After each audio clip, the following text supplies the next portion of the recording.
E convido o Dr. Marcelo Pires Torreão a se manifestar pelo Amicus Curiae, Associação Brasileira de Anistiados Políticos. Vossa Excelência também terá até 15 minutos para se pronunciar. Tem a palavra.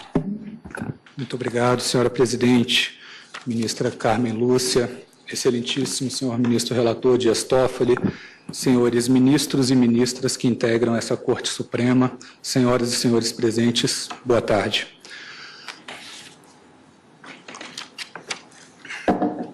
Senhores ministros, ninguém merece sofrer por ser diferente ou por pensar de forma diferente. Admitir qualquer tipo de violência contra uma pessoa em razão de sua ideologia ou orientação política é algo tão grave quanto permitir qualquer tipo de agressão baseada em diferença de gênero, diferença de etnia ou diferença de religião. É o mais puro conceito de intolerância. Essa situação torna-se extrema quando o agressor é o próprio Estado.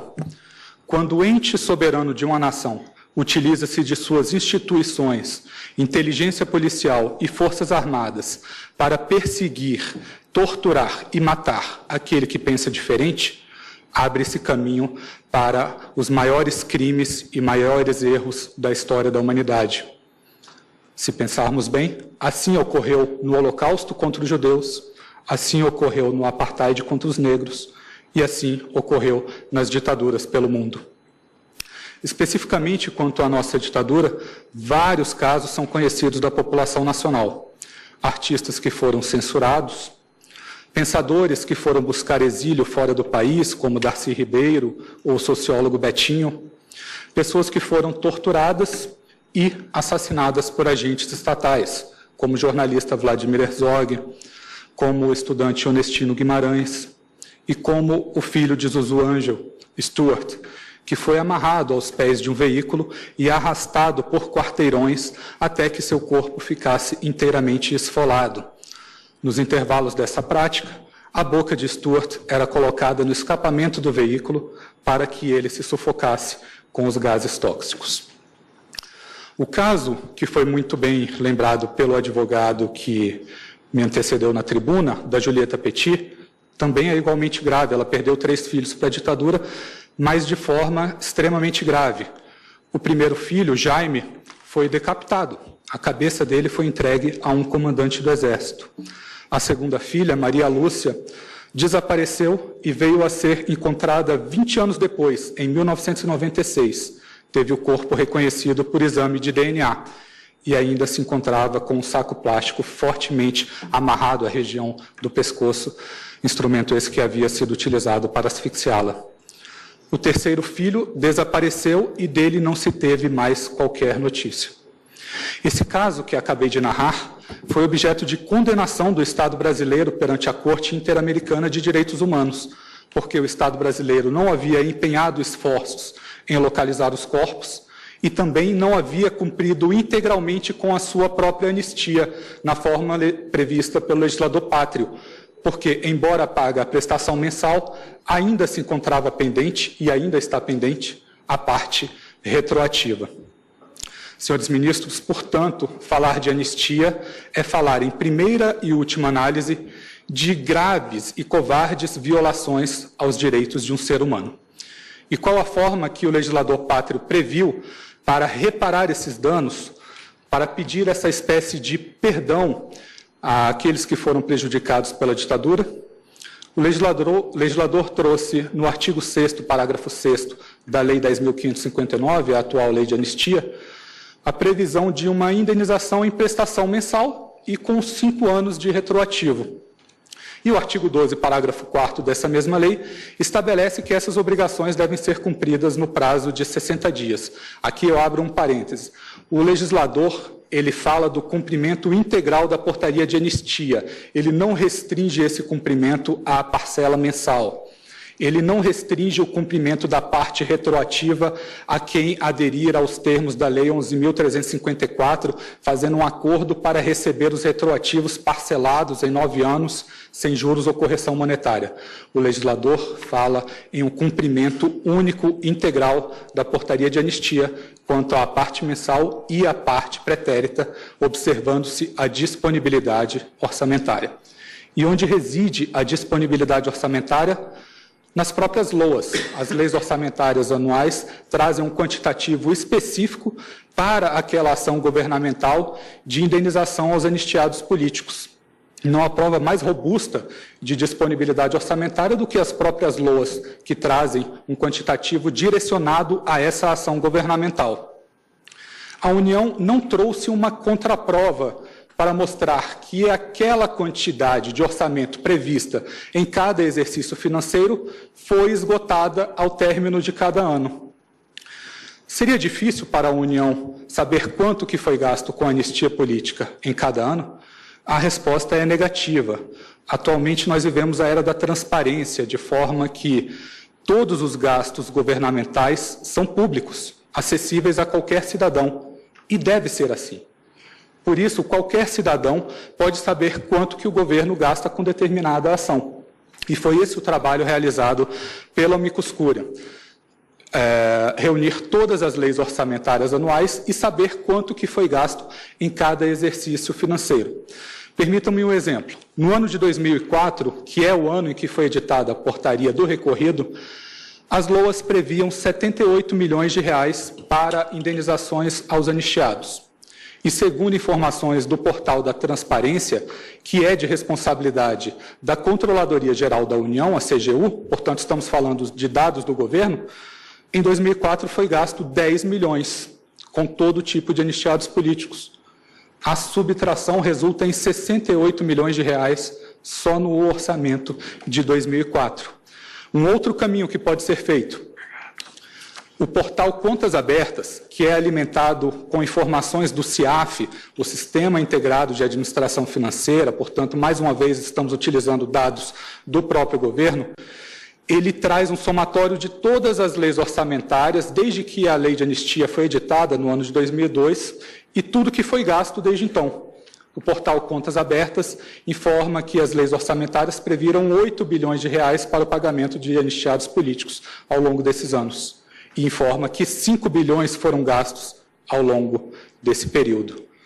Ou seja, nós temos uma totalização de 3 bilhões de reais de disponibilidade orçamentária. Isso explica porque, ano após ano, esses valores retornam em superávit orçamentário aos cofres do Tesouro Nacional e explica por que a União não se utilizou desses dados públicos disponíveis para qualquer cidadão. Mas, senhores ministros, não estamos aqui a falar de bilhões. A ministra-presidente bem lembrou, no início da sessão, que são 946 processos sobrestados. Então, são 946 pessoas que acreditaram no judiciário para fazer valer o cumprimento integral da portaria de anistia. As outras dezenas milhares de pessoas aderiram aos termos da Lei 11.354, fizeram um acordo para receber aqueles valores retroativos, parcelados em 9 anos, sem juros e sem correção monetária, porque precisavam do dinheiro. Então, segundo informação do Ministério da Justiça, e confirmada pela AGU nos próprios autos, o valor médio de um retroativo de anistiado político é de R$200 mil. O próprio recorrido busca o cumprimento da sua portaria de anistia, que é de R$186 mil.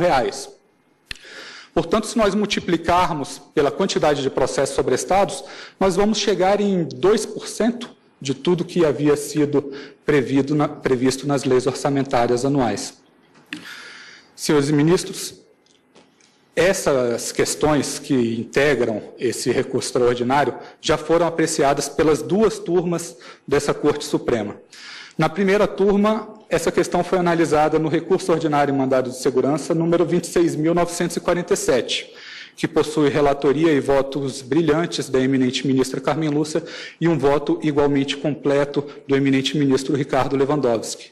Na segunda turma, essa matéria foi analisada no recurso ordinário em mandado de segurança, número 24.953, cujo julgamento foi presidido pelo eminente ministro decano, Celso de Mello, que votou conforme a orientação que ora se defende, e votou no mesmo sentido naquele julgamento o eminente ministro Gilmar Mendes. Essa jurisprudência, que existe aqui na Corte Suprema desde 2004, levou o STJ a prolatar centenas de acórdãos na mesma direção. Desses acórdãos, vários são de relatoria dos eminentes ministros Luiz Fux e Teori Zavascki, que seguiram em seus votos a mesma orientação dessa Corte Suprema e agora integram essa Corte Maior. Portanto, senhores ministros, o que se pede nessa oportunidade guarda coerência, fina sintonia com a jurisprudência já existente dessa Corte Suprema. Senhores ministros, o pagamento final nos processos que nasceram no STJ e transitaram em julgado antes desta repercussão geral, sempre se deu por meio de precatórios. O STJ ele concedia a ordem porque a ilegalidade era patente, já que o pagamento deveria ter sido feito em 60 dias. Mas dizia que se a União não cumprir automaticamente, que se requisitaria o precatório. Então, basicamente, nós temos esse trâmite. Exige-se o trânsito em julgado da fase de conhecimento do mandado de segurança. Posteriormente, o anistiado individualmente ajuiza uma execução em mandado de segurança, uma execução contra a Fazenda Pública, que também deverá transitar em julgado, para apenas depois o ministro-presidente do STJ solicitar o pagamento dessas verbas mediante inclusão em precatório.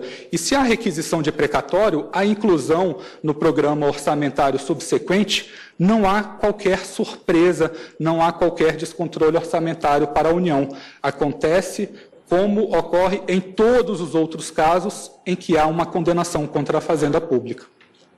Senhores ministros, eu termino essa sustentação oral trazendo uma curiosidade de direito comparado. Os valores que nós pagamos para os nossos anistiados políticos, ele representa cerca de 3 vezes menos do que o governo do Chile paga para as vítimas da ditadura Pinochet, segundo informações da Comissão Ballet, do próprio governo chileno. E esses valores são cerca de 40 vezes menos do que o governo da Alemanha paga atualmente para as vítimas do Holocausto. Nós estamos falando aqui no universo de aproximadamente 50 mil beneficiários, tanto aqui, quanto no Chile, quanto na Alemanha. Portanto, senhores ministros, a anistia não é um favor do Estado, é uma justa reparação pelos graves danos que causou. Pessoas perderam seus sonhos, seus empregos, seus anos de permanência aqui no Brasil, suas famílias e suas próprias vidas para um bem maior, para uma democracia.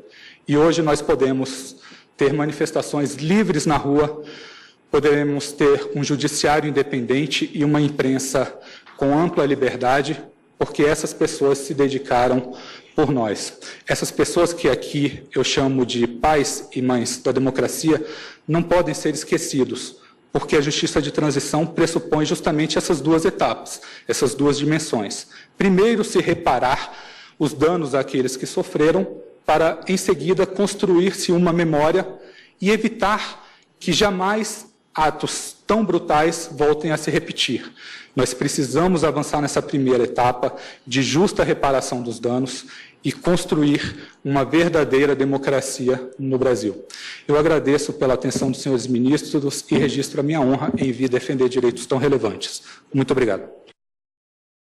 Também cumprimento as sustentações orais muito bem postas na tribuna de maneira bastante leal e objetiva.